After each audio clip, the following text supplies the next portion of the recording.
some kits and some builds I've done. Cause model building is supposed to be fun.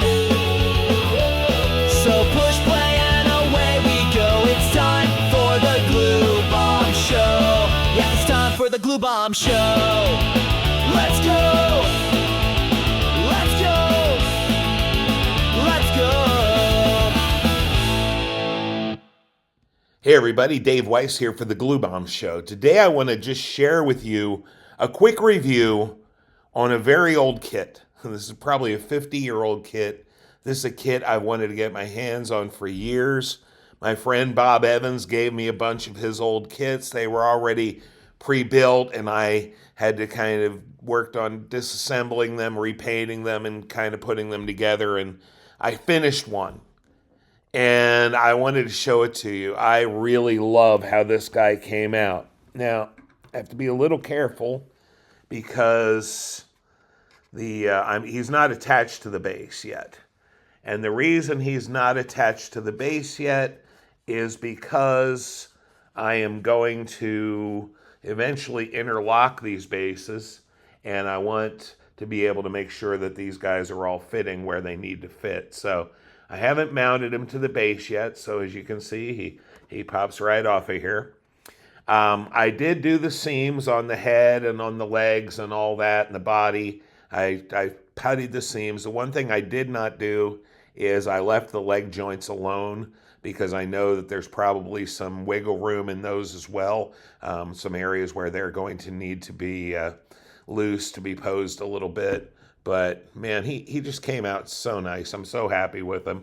And here's the base. I'll show that to you as well. I need to put a flat coat on this. My rocks are a little shiny at this point, but it still gives you the idea. Basically what I did with this was I painted it with a light tan, and then I sponged on a darker brown, and then over top of all of that, I put a burnt umber wash, and I'm really happy with it. As far as the rock goes, I started with just a base coat of dark gray, and then I put in some cream color. I think they call it beige, but I'm not sure. But I worked that in, and then sponged a little of the dark brown that I used on the base on the rock as well, to kind of bring out a little bit of brown tones in it.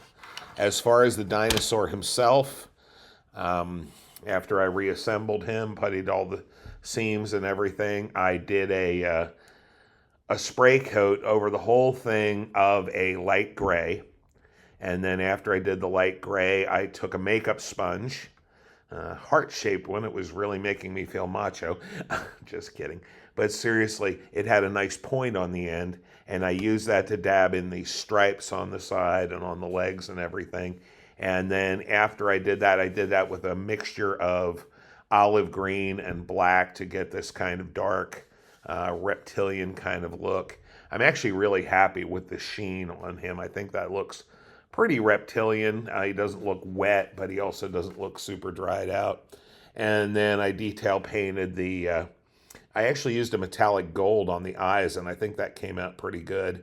And then on the beak, I did the same tan that I used on the ground, put it on really thinly, put a couple coats on, and then ran some dark brown into that area. Again, very thinly, just to kind of pull that out without making it stand out too much. And then for the horns, I did a kind of a beige or a cream color, and then started working in some browns and a little bit of black on the tips of the horns, and just did his teeth in a simple cream color, and then just put a black wash over the whole thing. I just ran a black wash in to try and pick up as many of these nice little texture details as I could. Overall, I'm really happy with him. I think he came out pretty nicely. His jaw is jointed because I left it that way because the mouth does open and close. So I'm not sure where I want to put it because I'm not positive, but I don't think Triceratops had teeth, at least not pointy teeth. I think what he actually had was probably similar to a cow teeth, but I don't know about that for sure. Anyway, man, this is one of those bucket list kits, one that I've wanted for a very long time. Again, I want to thank my friend Bob Evans for giving it to me, and I hope you like how it came out, Bob. I really had a good time with it. Like I say, he had these really built up nicely. But in order to do some of the paintwork and everything, I had to disassemble them and rework a few things. But you know, you start off with good material, it's pretty easy to do a good job.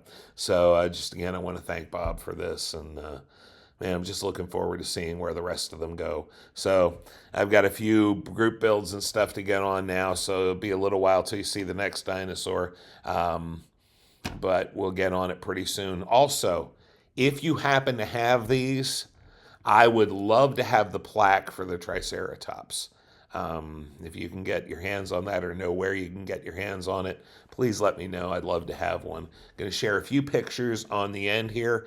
Mind you, this dinosaur is so big that my white background, so you don't see all the other stuff, was a little small. So I'm going to have to play with that a little bit in Photoshop. So hopefully that'll look all right. Regardless, fun kit, really nice. And I can't wait to start matching them up with some of the others in my collection.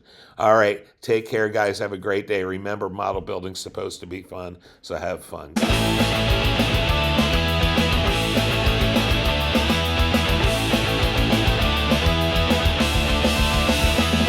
We'll check out some kits and some builds I've done,